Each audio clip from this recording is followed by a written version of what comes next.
e por se multiplicar a iniquidade, o amor de muitos esfriará. Vivemos tempos sombrios, as ruas estão cheias, mas os corações vazios. Pessoas se cruzam, mas não se enxergam. Palavras são ditas, mas não há verdade. Em meio à correria da vida, a empatia tem sido esquecida e o amor enfraquecido. As guerras não estão só nos campos de batalha. Elas estão nas famílias desfeitas, nas amizades rompidas, nas mentes ansiosas.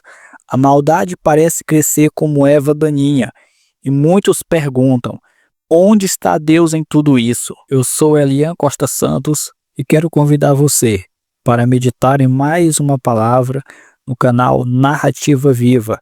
Desta vez quero convidar você para, juntamente comigo, meditarmos em uma palavra do pastor Eliseu Rodrigues, pregada este ano nos Gideões Missionários na Última Hora. Convido você a acompanhar comigo e no final estarei voltando para compartilhar uma palavra poderosa com você. Não se esqueça de se inscrever no canal e deixar o seu like no vídeo e ativar as notificações para receber os próximos avisos de outros vídeos. Quando a soberba entra no coração de um líder, uma das primeiras ações de Satanás é fazer tal pessoa se esquecer dos conselhos e das mensagens do seu líder. E essa mágoa se torna uma borracha a apagar os princípios ensinados pelos pais, os princípios ensinados pelos avós, os princípios ensinados pelos pastores.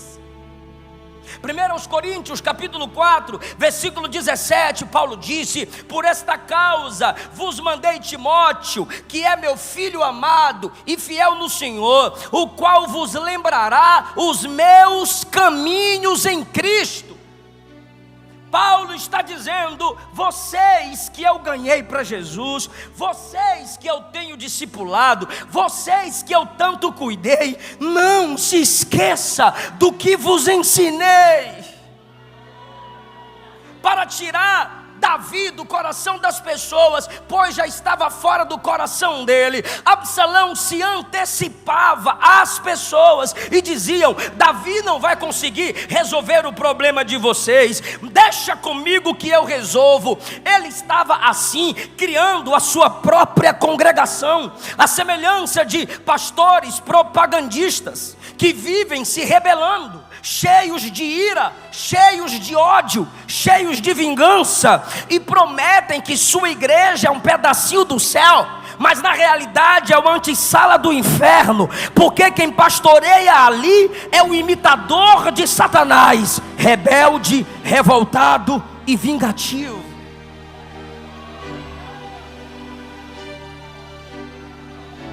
Ele olha para Uzai e não considera seu pai, que é velho. Absalão, o novo e forte, desonrando Davi, o velho cansado. Absalão, o filho, desonrando o pai. Absalão, o liderado, desonrando o líder, anulando a autoridade paternal e influente de seu líder.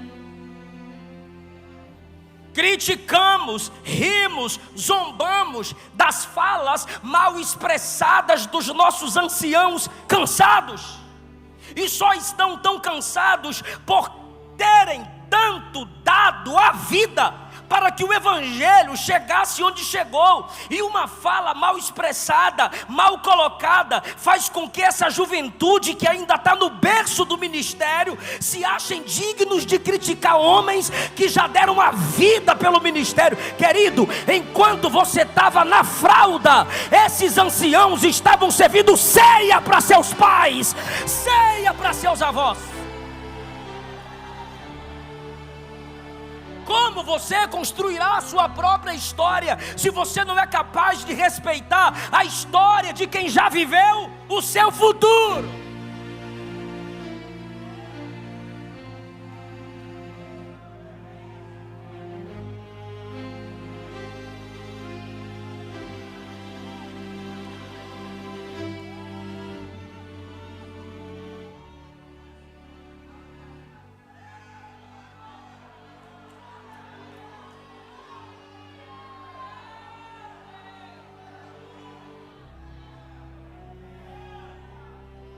Veja no diálogo da imoralidade agora, em segundo lugar.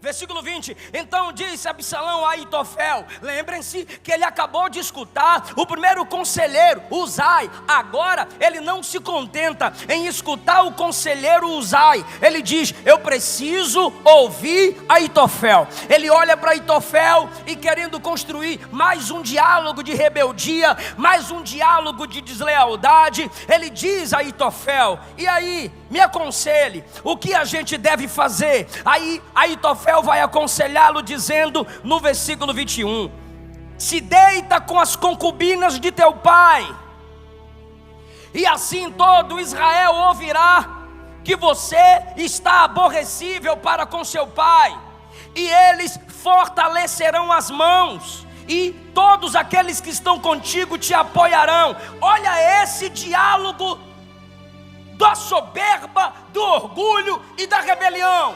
Quer ganhar o apoio da massa? Olhe para mim, por favor. Eu sei que não é uma história tão contada. Se não é fácil para mim contar, vai ser difícil também se você não prestar atenção e entender. O segundo diálogo da rebeldia é esse. Quer o apoio das massas para tomar o trono de seu pai? Quero.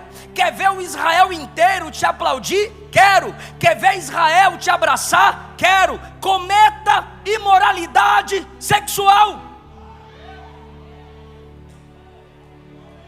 Aquele que se sentia o justiceiro por ter matado, pastor José Santana, o próprio irmão, por ter abusado sexualmente da meia-irmã, agora vai cometer imoralidade sexual com as concubinas do palácio.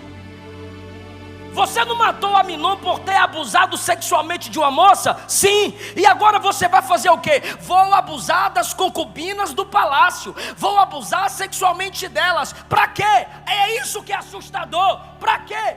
Para ganhar o apoio das massas.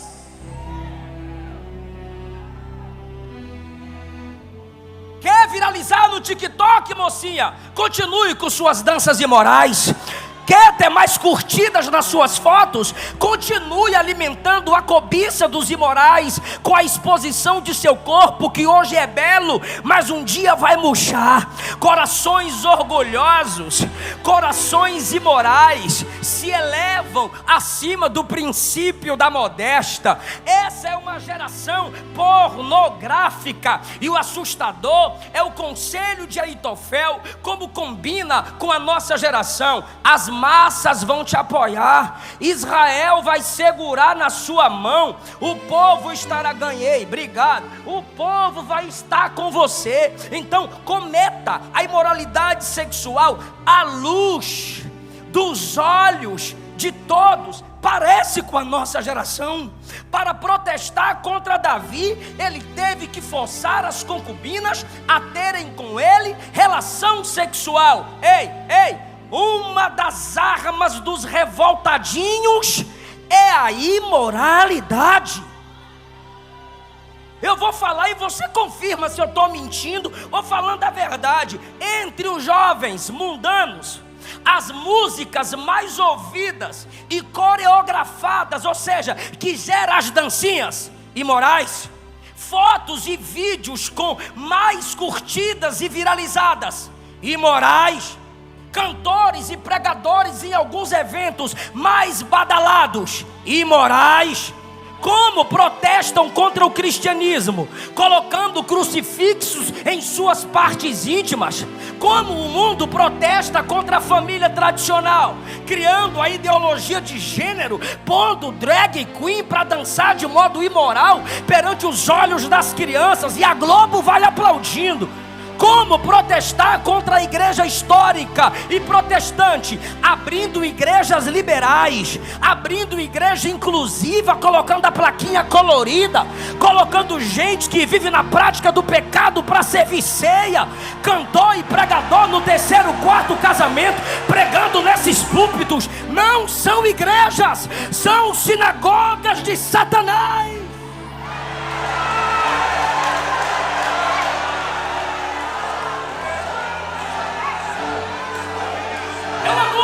De pessoas que não nasceram de novo e querem brincar com o nome do Evangelho de Cristo.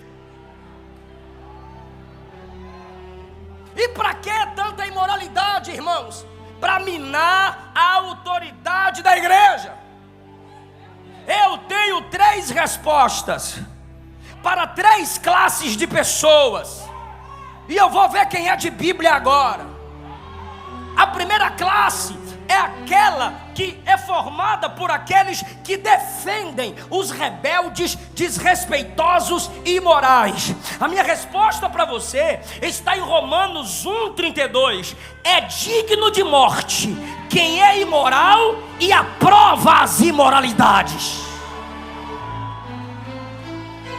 A minha segunda resposta é para a segunda classe, que usa texto isolado para fugir da responsabilidade de pregar e se acovardar. Mateus 24, pastor, está escrito que a iniquidade de muitos, que a iniquidade vai se multiplicar e o amor de muitos vai se esfriar, pastor. Para de uma polêmica, pastor. Ó, pastorzinho, 2 Timóteo 3 diz que nos últimos tempos, pastorzinho, viriam tempos trabalhosos. Então lá vai a resposta, Joel 2 e Atos 2. E acontecerá que nos últimos dias derramarei do meu espírito sobre toda a carne. Vossos filhos e vossas filhas profetizarão.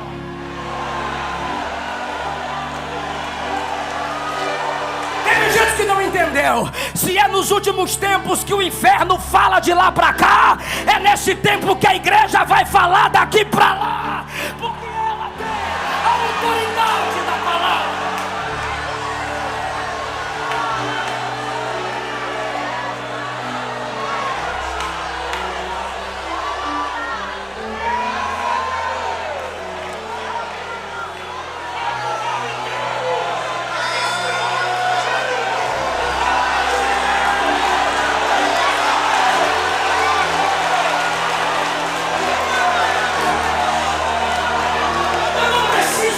Com você, porque o meu compromisso aqui é com a palavra, mas nós somos pentecostais, então pelo amor de Deus, abra a boca comigo e diga: os hereges falam.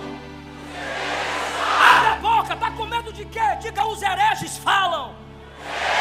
Os falsos profetas falam. Diga: a turma colorida fala.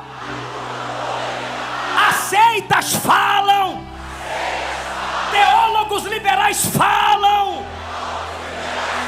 Eu não vou me calar.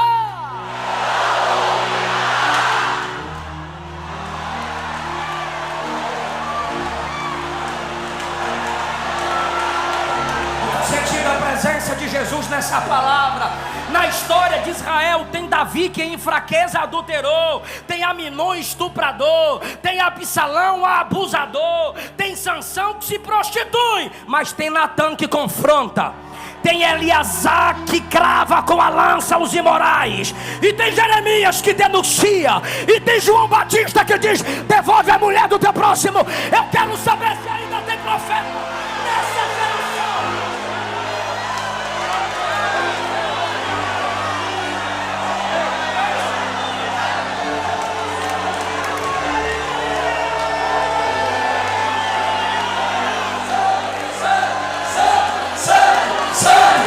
É a canção dos anjos.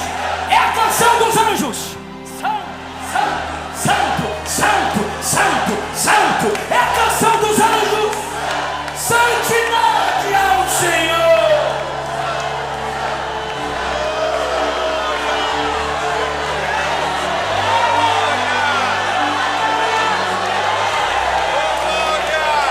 Uma mensagem muito forte para refletir, meus irmãos. Mas você sabia que não é somente de hoje que o ser humano tenta distorcer a verdade de Deus? Desde os tempos antigos, o ser humano tenta moldar a verdade de Deus conforme os seus próprios desejos. No jardim do Éden, a serpente enganou Eva com palavras que torciam que Deus havia dito. Gênesis capítulo 3, versículo 1 ao 5, disse que ela não morreria, embora Deus tivesse avisado do perigo.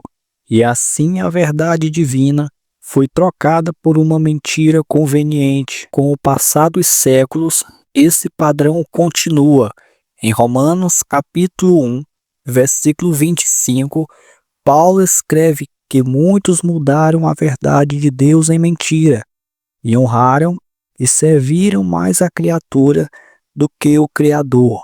Homens têm usado o nome de Deus para justificar ambições, manipular pessoas e buscar glória própria. Criam doutrinas humanas e desprezam os mandamentos do Senhor, mas Deus não muda. Sua verdade é eterna e Ele chama cada um a viver segundo a sua vontade, não apenas ouvindo, mas obedecendo.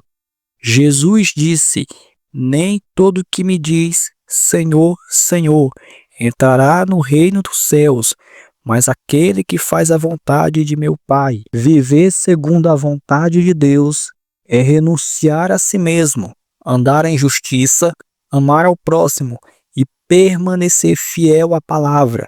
Mesmo que o mundo ofereça atalhos e falsos caminhos, o cristão ele deve permanecer firme, guiado pela verdade. Apocalipse capítulo 2, versículo 10 declara: ser fiel até a morte, e dar-te-ei a coroa da vida.